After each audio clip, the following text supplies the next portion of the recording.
Sur l'actualité politique en Guinée-Conakry en 15 minutes, du sommet à la base, c'est dans votre émission Oroya Politique.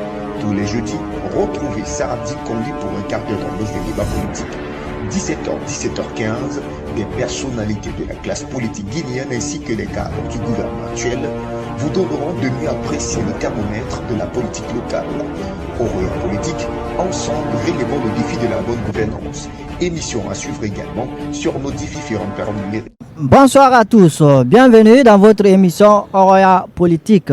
Aujourd'hui, nous sommes à Forécaria, comme vous le constatez à travers les images, pour rencontrer monsieur le préfet, colonel Mohamed V Camara. Il est donc notre invité dans ce numéro de l'émission Oroya Politique. Avec lui, on parlera des réformes mises en œuvre et des grandes réalisations en cours dans sa préfecture. Merci encore une fois de votre fidélité renouvelée au quotidien national Oroya. C'est parti pour un quart d'heure d'émission. Politique, ensemble relevons le défi de la bonne gouvernance. Émission à suivre également sur nos différentes plateformes numériques. Mon colonel, bonsoir. Bonsoir à vous. Merci de nous avoir reçus chez vous. C'est un devoir absolu. Mon colonel, avant de commencer, faites-nous une brève présentation de la préfecture de Forécaria. Comme vous le savez, la préfecture est située à 100 km de la capitale. Il y a 11 collectivités, y compris les communes urbaines. Nous sommes limités avec notre cher ami Sierra Leone. Et on a 100 et quelques points de rentrée. Et la sécurité est assurée par l'armée et les forces de sécurité. Mon colonel, Oui. la toute première question. Quels sont les objectifs prioritaires pour le développement économique et social de votre préfecture ici? C'est très simple, c'est l'éducation qui est ma priorité ici à Forécaria. Dès mon arrivée, j'ai trouvé que l'éducation est un peu, comme vous le savez, l'arrivée des siens du pouvoir depuis le période des 5, on a hérité une administration qui ne dit pas le nom. Et moi, à mon arrivée ici, j'ai trouvé que l'éducation, il y avait le manque. Et merci, je me suis mis attelé pour faire mon mieux, parce que si nous entendons le développement économique, c'est la richesse humaine. Je me suis fait devoir de m'adresser à des écoles, pas pour distribuer l'argent, mais pour faire mieux, pour que l'école soit d'abord dans la clôture, pour que les enfants soient bien encadrés, il faut que l'école soit dans la clôture. J'ai fait mon mieux, j'ai réparé, aujourd'hui j'ai fait plus de 5 écoles clôturées, et toutes les écoles de Forécaria, j'ai mis les mains, c'est symbole de notre souveraineté, c'est accordé, et j'ai reçu une équipe dirigée par M. Friki qui m'a trop épaulé. Point de vue admission, nous sommes la première ou la deuxième préfecture de la République. D'accord. Alors, mon colonel, comment évaluez-vous la situation sécuritaire dans votre préfecture et quelles sont les mesures prises? Et vous savez, la sécurité n'est pas 100% nette, mais je vais vous dire, à 85%, on a pu régler la sécurité. Vu notre position géographique, on a pu maintenir et tenir les points suspects et les points saillants. On a mis les barrages filtres. Mais comme vous savez, la République, l'État a donné le haut commandement vers l'ordre de serrer les barrages. C'est ça qui nous fatigue un peu. Sur notre position ne permet pas qu'on lève les barrages, parce que nous sommes à la frontière. Et ce que veut dire, nous sommes à la ligne rouge. Mais point de vue sécurité, ce n'est pas 100%, mais 85% on appuie serré. Les mains, on est là chaque mercredi. Je me fais devoir d'inviter des fonds de sécurité pour tenir, pour faire les grandes lignes, comment tenir notre préfecture. Parce que ici, c'est la préfecture plus proche de Conakry. Il faut que ce soit filtré, pour que Conakry soit en paix. On essaie de faire notre mieux. Justement. Alors, mon colonel, quels sont les principaux projets de développement en cours ici? Je disais à l'entame, le premier projet, c'est l'éducation. Sans l'éducation, aucun développement n'est souhaitable. C'est mon premier projet. Et tout le cas ensemble, ils peuvent en témoigner. Je suis là, je me suis attelé sur ça. Et aujourd'hui, je ne vais pas me jeter des fleurs, mais je dirais, alhamdulillah, l'école, ça commence à aller. Ça commence à aller mieux. En dehors de l'éducation, mon colonel, avez-vous... Ça, c'est la santé. Ouais. Nous parlons de l'éducation, c'est la santé. On peut pas survivre. Ici, aujourd'hui, nous sommes avec un DRH qui assume cumulativement DPS, M. le Dr Camara. Et vous allez voir, je parle en commentaire, pas pour les flatter, mais vous rentrez l'hôpital aujourd'hui, il a mis des points, il a rétabli, et il a mis de la propriété est là. Sans ça, aucune personne ne peut survivre de la santé. Il m'accompagne. D'accord.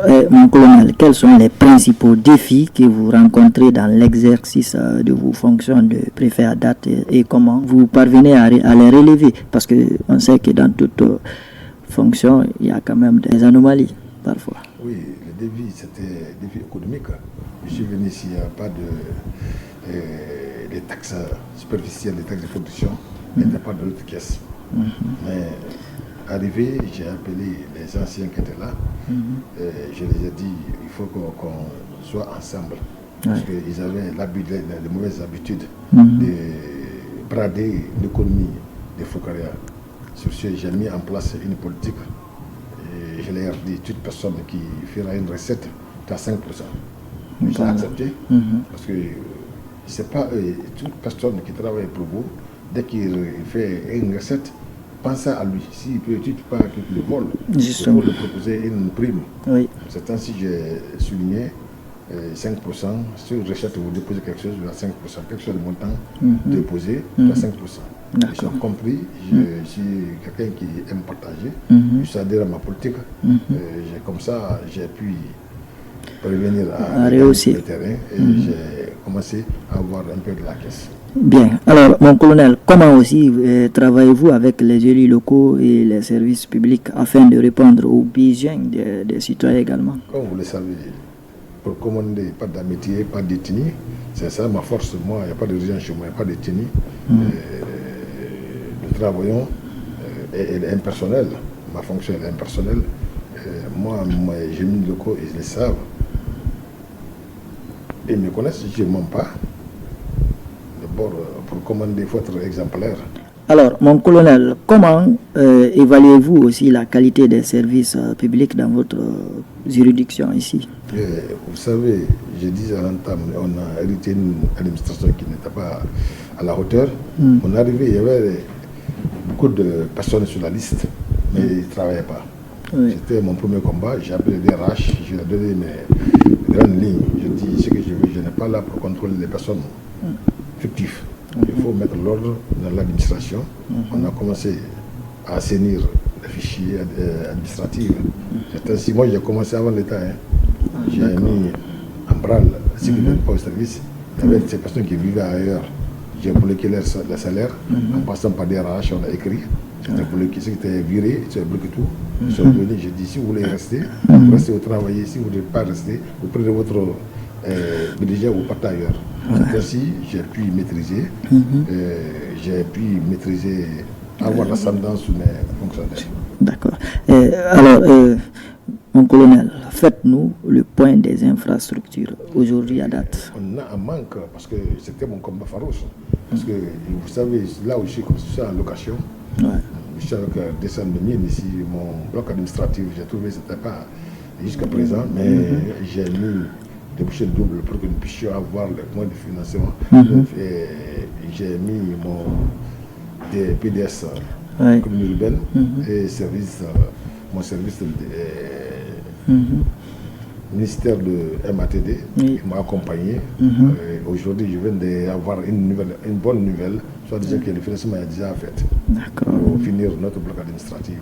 Et ce qui concerne, c'est ma vocation, c'est pourquoi ça pour avoir une école professionnelle ici. Parce que nous habitons des grands projets, comme vous le savez, le monde est de 2040, et c'est nous qui habitons le 2040. Mais si on n'a pas d'école professionnelle, nos enfants n'auront pas l'accès. Ils n'ont pas à bénéficier. J'ai mis à la disposition du ministère de l'enseignement technique 6 hectares pour nous faire une école digne de nom, professionnelle, le collège technique. Mais jusqu'à présent, ça n'a pas abouti. Ça fait 3 ans de cela. Le coin est balisé, on a milité.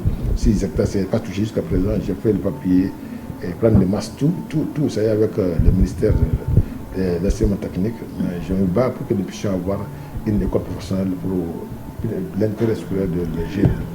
Parce que quand on veut aller loin, il faut être bien formé et la formation sans cadeau, il faut être sérieuse dans la formation. Mais jusqu'à présent, on n'a pas eu de coûts pour avoir l'école professionnelle. Bien, mon colonel.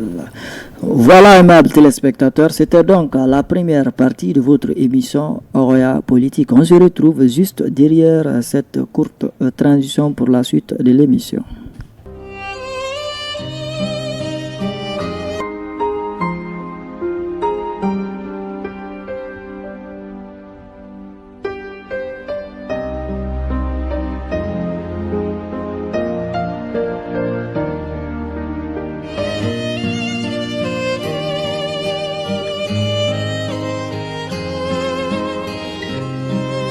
Voilà, aimables téléspectateurs, de retour ici pour continuer notre émission avec notre invité prestige, le colonel Mohamed 5 Kamara de Fourekaria. Mon colonel, dites-nous, comment soutenez-vous les initiatives économiques locales et les entrepreneurs au sein de votre juridiction? Ce que je viens de dire tout de suite, l'entrepreneuriat, je tiens ça au cœur. Pour chaque semaine, je mobilise mes services de concentrer, d'aller sur le terrain, surtout inspecteurs de travail, d'aller dans les unités industrielles pour que nos enfants puissent avoir une formation adéquate qui les permettrait d'avoir leur quotidienne. Mais on a un manque toujours, c'est ce que je vous disais. Sans la formation, on ne peut pas déboucher une fonction qui est favorable aux jeunes. Je profite de votre micro pour que nous puissions avoir une école professionnelle. Sans l'école professionnelle, nos enfants ne seront pas à la hauteur de déboucher une fonction qui les permettait de survivre longtemps. D'accord. Alors, pour terminer, mon colonel, parlez-nous de vos projets pour les prochaines années et comment vous comptez mobiliser les ressources nécessaires pour les atteindre. Comme vous le savez, nous, ici, ma vocation d'abord, c'est l'école. Nous voulons des écoles dignes des noms à Fourekaria. J'étais avec certains cadres qui m'accompagnent, de bonnes volontés. J'ai juste allé à profondeur de Fourekaria, à 80 km d'ici, qui traîne. J'ai un point qui n'a jamais connu le code de 148. Je suis allé, grâce à mon député qui m'a orienté vers là-bas, je suis allé à Vissu, j'ai trouvé, il y a plus de 200 enfants qui ne sont pas scolarisés.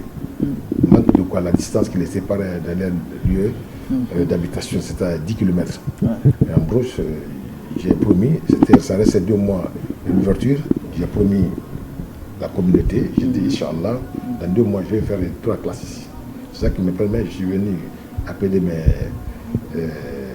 bonnes volontés. Et Dieu a fait que j'ai pu faire les 3 classes. Meublé, latrine, 4 cabines, meublé, toiture, j'ai mis les bancs, les hommes étaient de la classe et j'ai donné le nom de cette école à M. le Président de la République, école primaire générale Maman Doumbouya. Pourquoi? Parce qu'il ne faut pas qu'on soit. On dit l'oubli, c'est le signe de l'ingratitude. Justement. Si vous me voyez aujourd'hui, c'est grâce à un homme éclairé à qui, moi je ne dis pas président, mais c'est un roi, qui a fait que la Guinée est désenclavée au point de vue économique, parce que nous étions un pays indépendant, mais économiquement, c'est Mabdi qui a fait que l'État, la Guinée est indépendamment économique fait. Et son leadership a fait que nous sommes là aujourd'hui. On disait avant, les militaires ne sont pas comme ça, mais aujourd'hui, toute la République a senti que les militaires sont de vrais patriotes. Pas pour nous flatter, parce que nos frères qui étaient là, à qui on disait pour faire l'affaire de la République, comme les tacodécrates, qui ont fait le haut cas, la haute étude à l'extérieur, ils ont venu brader notre économie. Mais aujourd'hui, le président a fait que la Guinée bouge petit à petit. Celui qui veut entendre, mais c'est ça la vérité. Et je veux que Fourekaria change. Et j'ai promis de Fourekaria quand je leur ai dit, d'ici 3 ans, Fourekaria sera à la top. Et ils ont compris. Puis de lancement de notre manteau, ils sont compris, c'est ce que je disais, c'est la vérité. Et j'avais dit, dans 3 ans, 5 ans, il faut que ce soit le cœur de notre République. Et ça commence à aller mieux.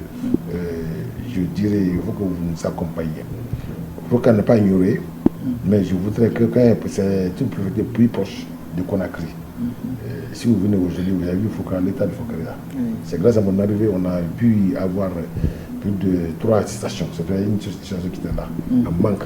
Et notre position géographique ne permettait pas de manque de l'essence. C'est au cas de déplacement, on ne sera plus. Aujourd'hui, j'ai appelé les bailleurs de fonds, ils ont porté confiance à ma personne.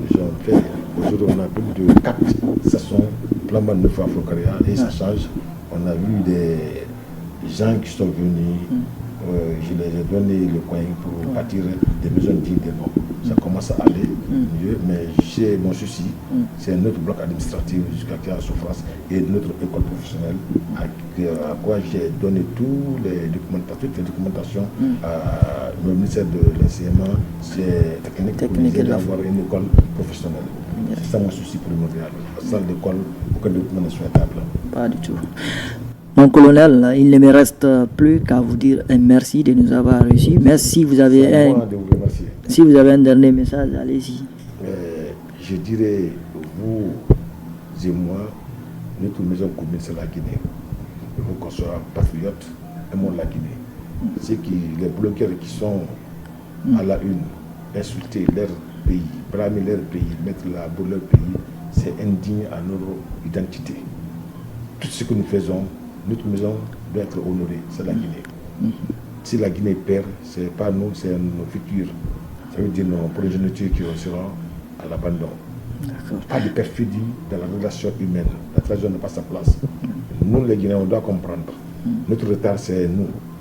Et si la jeunesse n'est pas responsable, nous perdrons toujours. Parce que nous sommes l'épine dorsale de notre pays. Si on continue, nous prenons la jeunesse, nous sommes plus que 75%. La population des Guinéens. Ceci, il ne faut pas qu'on écoute la politique. Nous étions démocrates avant la vie des politiques. La politique, c'est quoi? C'est pour diviser. Et c'est contre quoi? C'est contre le multipartisme. C'est la source de pagaille, de désordre, de l'indiscipline. Il faut qu'on se retourne un peu en arrière, l'authenticité. Nos parents étaient chefs. Un chef, c'est quelqu'un à obéir, à soutenir. Dieu a fait que c'est lui qui donne le chef à qui il le veut, l'instruction à qui il le veut, l'argent à qui il le veut. Mais si un chef est devant vous, il ne faut pas le blâmer, on ne suit pas un chef. J'ai fait un pas vers le Maroc. Tous les Marocains que vous rencontrez, la première question qu'ils vous posez là, quand vous voyez le Maroc. Dès que vous voyez le Maroc est bon, il t'embrasse ta main. Pourquoi? Parce qu'ils aiment leur pays. Il faut que les Guinéens comprennent. Sans nous, personne ne viendra faire le pays là, ce que nous voulons. Et il faut qu'on travaille avec la conscience. Il faut pas mentir. Il faut qu'on mette sa croix sur le mensonge. C'est le premier ennemi d'un pays en développement. On ne ment pas. Il faut qu'on s'habitue à dire la vérité, quelle que soit la position. Je vous remercie. Merci, mon colonel. C'est sur ces mots du préfet Mohamed Cinq Camara qui prennent fin cette émission Oroya et politique. Merci à tous de l'avoir suivi. Moi accompagné dans la réalisation de cette émission, Aboubakar Bangoura, Fatmata Dié Touré, Abdoulaye Keita et Arafan Kondi. Merci à tous et rendez-vous la semaine prochaine.